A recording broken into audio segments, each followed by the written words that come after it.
everyone. Welcome to my weekly messages. I'm Jalailah Star. Today the topic is when others take from you. Now this means when others take from you financially. In other words, when someone takes money that isn't yours. This story comes from a client of mine who is in training, a starseed from Sirius B, who is in training to be a teacher. And she's having to learn this lesson because it is the event that she set up to help her understand that she has an issue and a really big block around taking responsibility for the hits, the rejection and the ridicule that comes when you step out there as a spiritual teacher.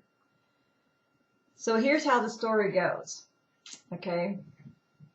This is so exciting. I love doing these kind of things. Anyway, she inherited some money from her father when her father passed, and that it was part of a business, but her mother owned the other 75%. So her mother sold the business and then took the money from the sale of the business and invested it in a real estate deal along with my client's sister. Now my client will call her Pam. Well, that real estate deal went flat and they lost the money.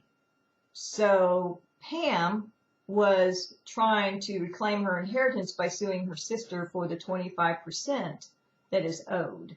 Now her sister has the money, but she hasn't been able to get her 25% back. Anyway, so Pam was frustrated because she feels that now is her time to step out there as a teacher, but she doesn't have the funds to do it. And she's in her late 40s, so she was hoping that this money would support her so that she can go on and begin doing her work. And she wanted to know if that was ever going to be resolved and what was blocking it. So when I tuned in, I got that, oh yeah, it can be resolved, but it gets resolved effortlessly, mind you, when Pam learns the lesson that the inheritance issue was there to help her get. So what is the lesson? What's the mirror? Well, Pam did what many of us have done. Every starseed that I know has done it, including myself, is that we have not learned, and we're not supposed to, by the way. We're not supposed to. When we start our path, our journey, we will usually leave behind family and belief systems, religious belief systems, as a way, as part of it. But we don't necessarily prepare our family. We don't say, listen, I'm going to take this journey and I'm going to move beyond the beliefs that we've had. But my goal, but my relationship with you is not going to change. And my goal is that what I learned makes me a better family member, better sister, better brother, better mother, father, whatever. And that it enhances our relationship instead of takes away from it. Well, we don't learn like this. We don't know that stuff. We're just so enthusiastic and we just run for it. We just go so fast. We're so excited. We just, gobbling it up. Well, our families, because they, all of a sudden, we're dancing along with our family, and then all of a sudden we decide to dance to a different tune and a different set of steps, and they're going, what? And then we make the mistake going back and trying to convince them to come with us. So what we don't realize is that we've rejected, they take what we've done as rejection. Like we're saying to them, those beliefs are not good enough for me. I'm going to go get a new set of beliefs. And secondly, then we add insult to injury by going back to them and saying, hey, listen, what we were told, bullshit. You need to go this way. I've learned this. I've learned that. You need to go this way. And then they're going. And we wonder why they don't go with us. And then we get hurt. We get angry that they reject us. And then the more we push them to try to get them to look at things that we've learned, the more they feel invalidated. The more they feel that their beliefs are invalidated, that we don't care about them. Because if we cared about them, we wouldn't leave. And they feel abandoned because, we got this nice, cozy, comfortable little cocoon of a family, and you're leaving it because and so they think this, yeah. So they get mad at us. Totally get it.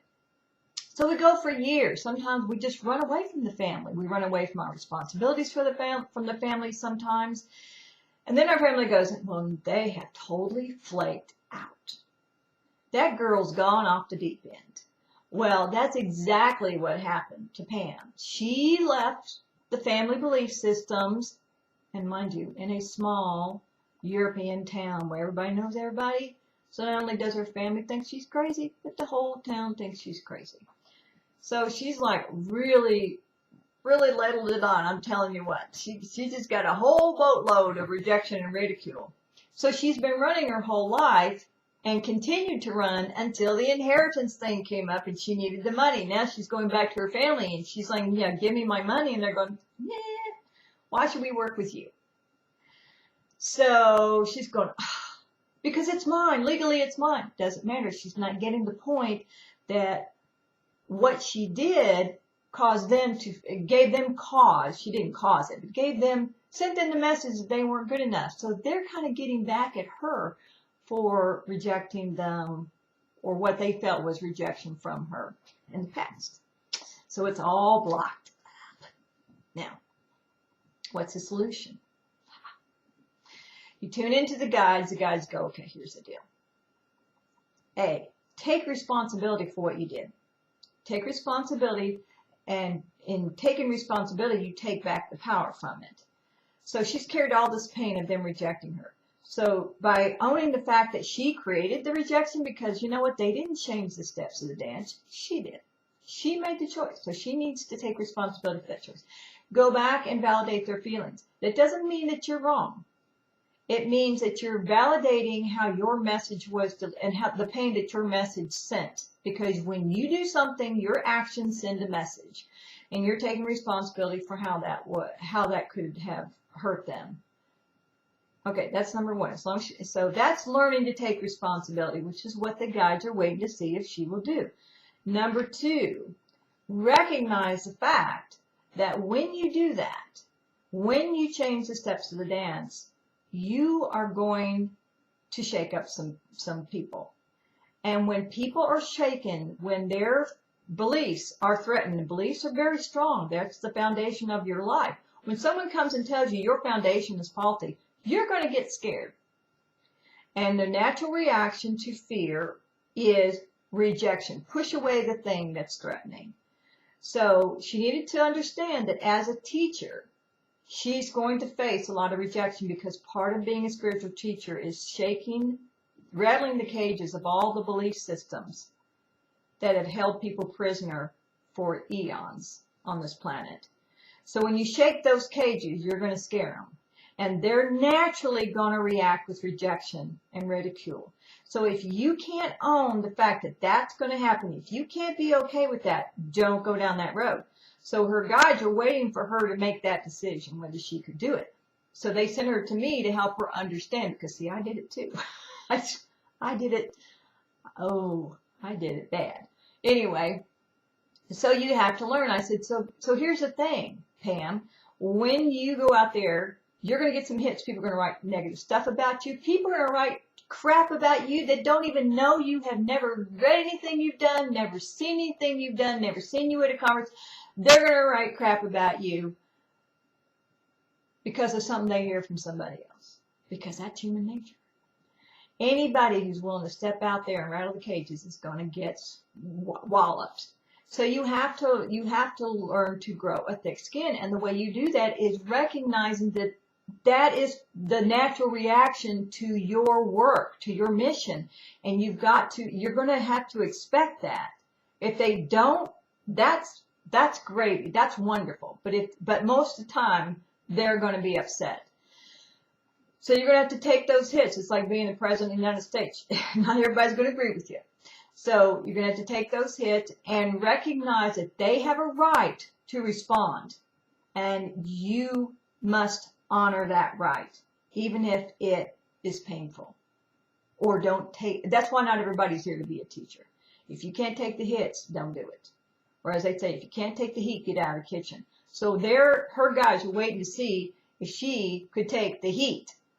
And so far she hadn't.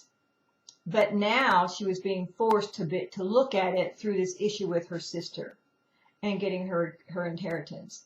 So at the end, she understood what the lesson was, and she got it, and she could see how she could own responsibility for how her actions affected her family, and she could go back and, you know, validate their feelings.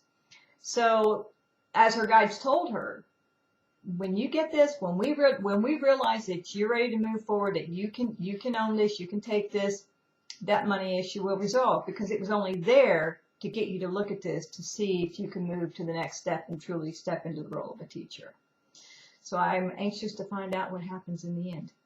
Anyway, so that's it for this week. I hope this has helped you. If you are being stuck like that, if you've got money that's owed to you or has been lost or tied up and you can't seem to get it resolved no matter what you throw at it, it's usually, and you know you're here to be a teacher, this one might be for you. You guys take care. See you next week. Bye.